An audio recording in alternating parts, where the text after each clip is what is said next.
কি আর করা, এরপরে হচ্ছে ভাবলাম যে আচ্ছা ঠিক আছে, কাছেই তো, ঠেলে নিয়ে যাই। মানে এই ঠেলে নিয়ে যাওয়ার যে প্ল্যান, এটা যে বিশাল বড় ভুল একটা প্ল্যান বা একটা কষ্টের জিনিস, এটা বুঝতে আসলে খুব বেশিক্ষণ লাগে নাই আমার। 100 মিটার ঠেলেই বুঝতে পারছি যে ঘটনা কোন দিকে যাচ্ছে।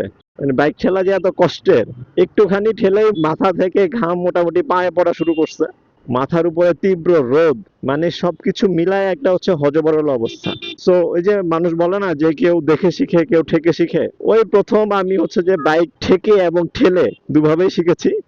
এরপর থেকে হচ্ছে এখন পর্যন্ত 8 বছর, 8.5 বছর ধরে বাইক চালাচ্ছি, কোনোদিন কোনোদিন আসলে ফুয়েল শেষ হয়নি।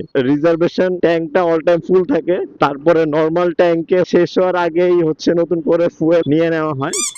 সো এখনো এই ফুয়েল ইন্ডিকেটরের এই টিপ টিপ করাটা পুরনো সেই ভয়ঙ্কর স্মৃতি আসলে মনে করিয়ে দেয়।